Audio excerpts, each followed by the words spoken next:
The COVID-19 pandemic has highlighted the shortcomings of the healthcare industry, including preventative health, and has attracted the very much needed investments in healthcare. Global investments in healthcare startups had set a new record in 2020, reaching $80.6 billion in equity funding. On this World Health Day, we at MediCircle present to you the World Health Day Awareness Series, wherein we are interviewing the healthcare startups which have created disruptions in healthcare through technology and innovative ideas. I'm Smita Kumar, and today our guest for the talk is Seher Mehndi. Seher is the founder and chief scientist at VeloWise, which was founded with a vision to bring precision health to life for clinicians and people at large. She's a scientist turned entrepreneur with keen interest in understanding the genetic and epigenetics basis of human health and disease. Seher has over 14 years of research experience studying epigenetics mechanisms, regulation cellular growth, aging, and stress. Hi, Seher. Welcome to MediCircle. Thank you for the kind introduction, Smita, and it's a pleasure to be hosted on MediCircle. Thanks a lot. You're most welcome, Seher. So to begin with, the IBF estimates the Indian healthcare industry to be worth $372 billion by 2022. Healthcare is possibly the most varied sector, with startups categorizing across different sectors like telemedicine is there, online pharmacy, personal health management, fitness and wellness, home healthcare, medical devices, diagnostics, biopharma, and genomics. The list is long. So, in your view, how the Indian startups are contributing to the economic and social growth of India? Okay, Smita, a very good question indeed. And before I answer the how Indian startups are contributing, I want to answer the why and the what. Why it's the perfect time for Indian startups and why we have seen this mushrooming growth. So, I mean, the fact is known that India is one of the fastest growing economies. And with over 500,000 of digital users or internet users, our economy is growing as fast as our aspirations. And with our aspirations, our bellies are also growing.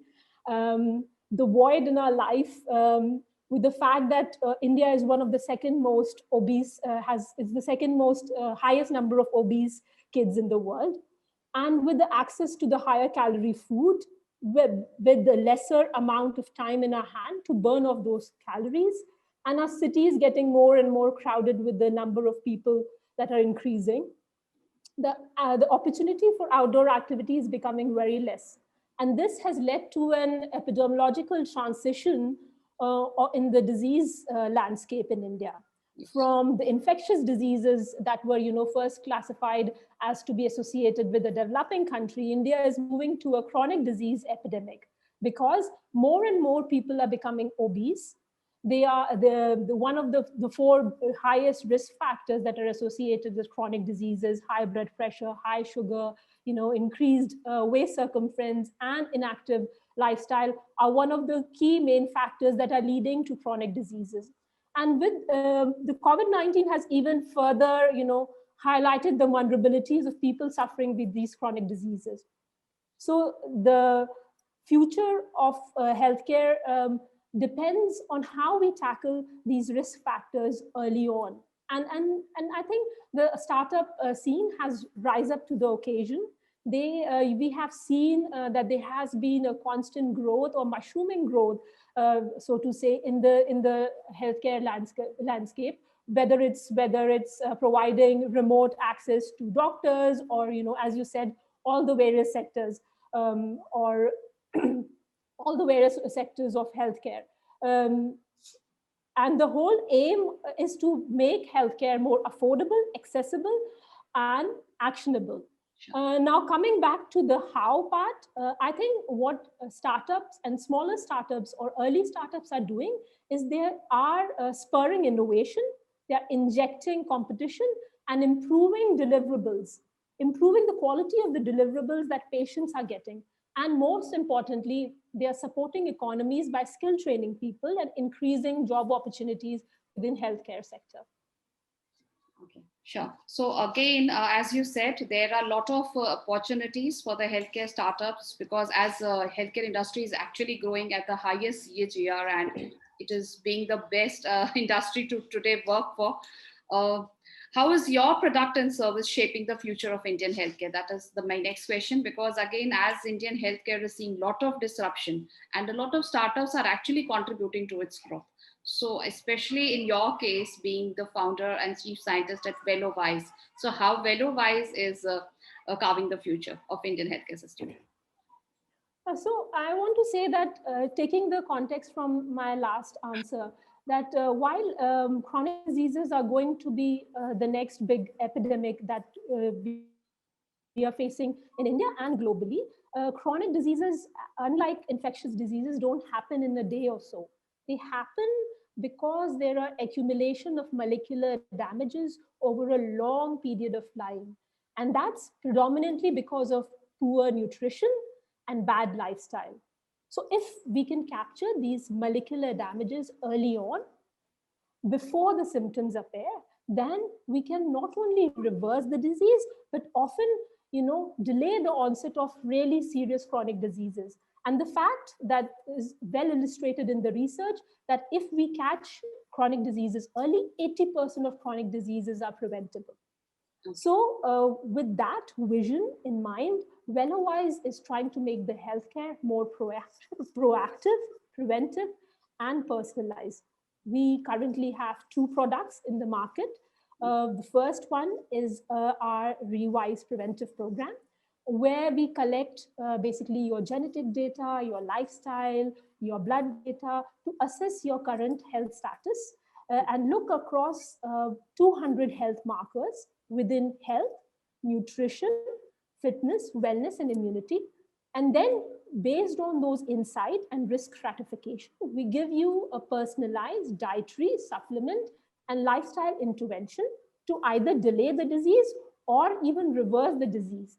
So that is the preventive program, basically for healthy individuals. On the other side of the spectrum, for the individuals who have already got chronic diseases, we run a program which we call a Rewise diagnostic program, which basically helps the clinician to understand the causality of disease, how and when, what molecular damages have caused the disease. To identify those precise microscopic damages, we can inform the clinician to take better treatment therapeutic options that are more personalized. So it's a direction, it's a step towards personalized medicine, primarily focused on neuropsychiatric and metabolic disorders.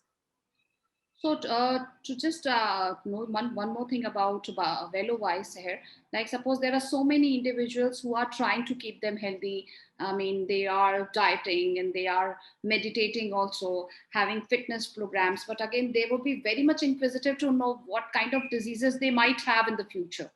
And I think it is a very good, excellent plan if they actually know that this might be the condition in the future and these are the ways to prevent it. So I would like to know how you are popularizing this because, and I mean, how would people access the website or the content and how would be they knowing about that there is such a organization or a plan where I can go access keep my enter my details and I would be getting such information. And how authentic would be, again there would be a lot of because again as you might be knowing there are so many websites already there, so the authenticity might be a question. Can you more explain on that?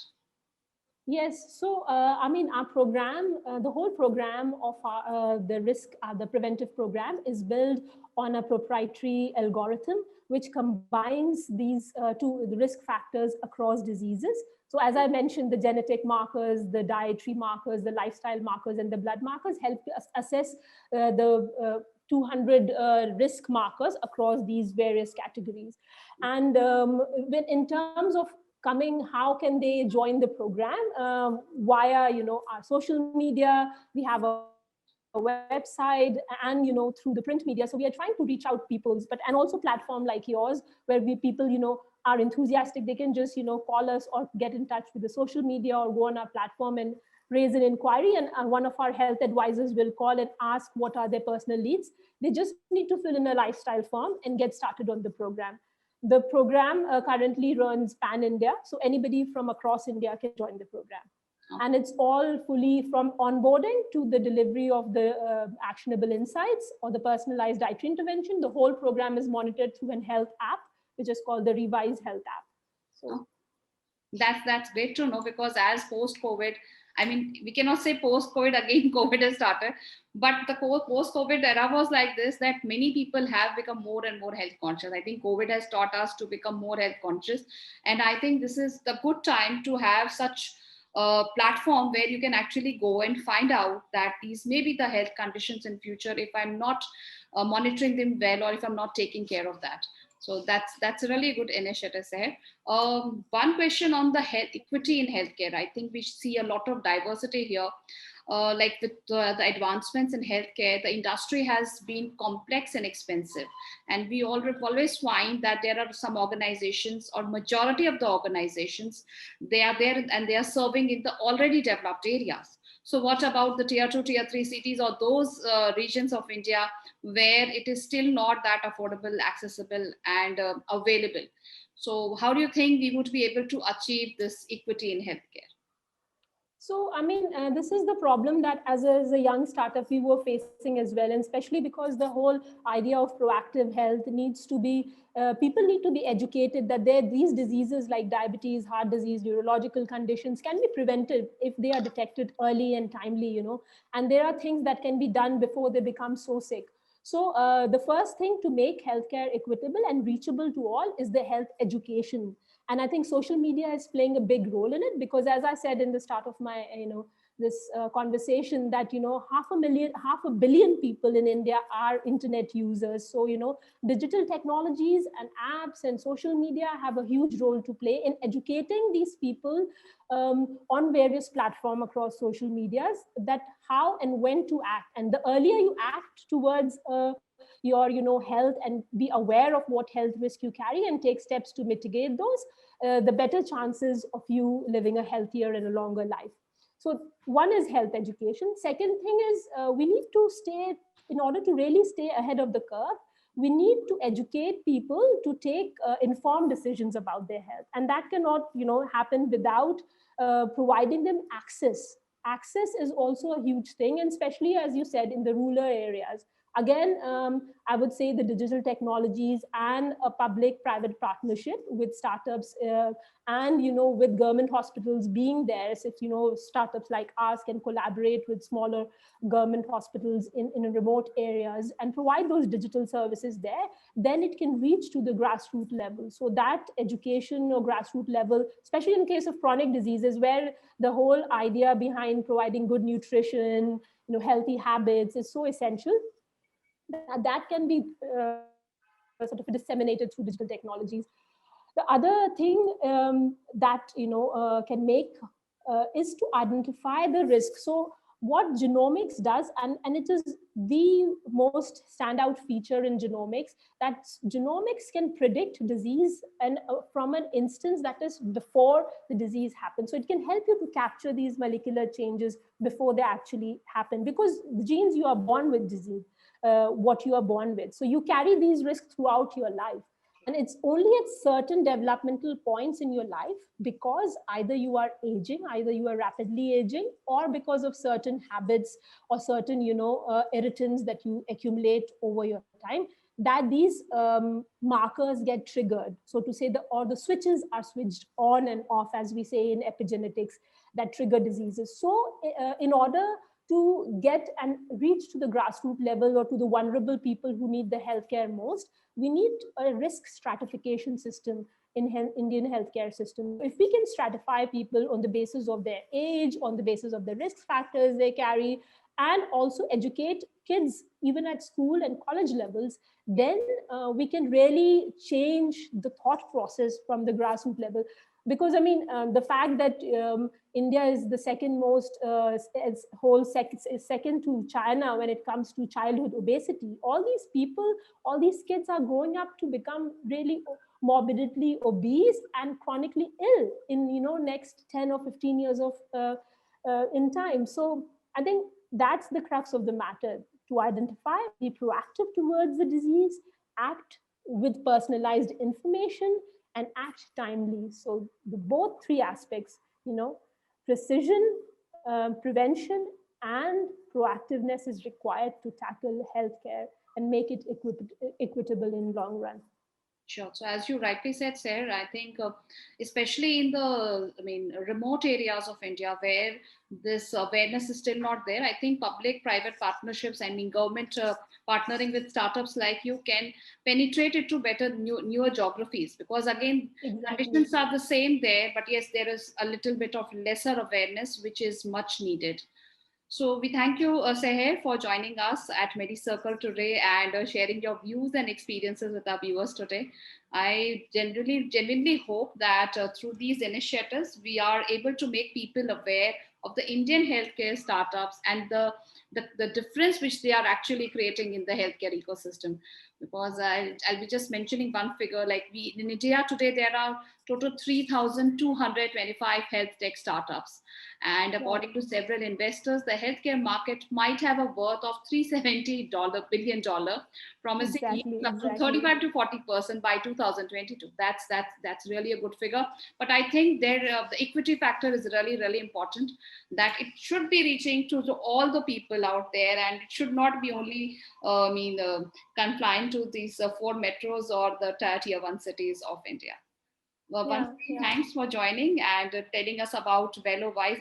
It's I would definitely request all my viewers, those who is watching the video, to go to the website and check their profiles and find out on time that yes, they might be suffering from these kind of medical conditions in the future, and take preventative steps to prevent those diseases to come into their lives. Thank you, Smita. And it is evident from the mushrooming growth of healthcare startups that chronic diseases are a problem of today. It's not a problem of future. So if we tackle it today, we will not face that problem in future. Thank you for your time today. Thank you, Smita. Welcome.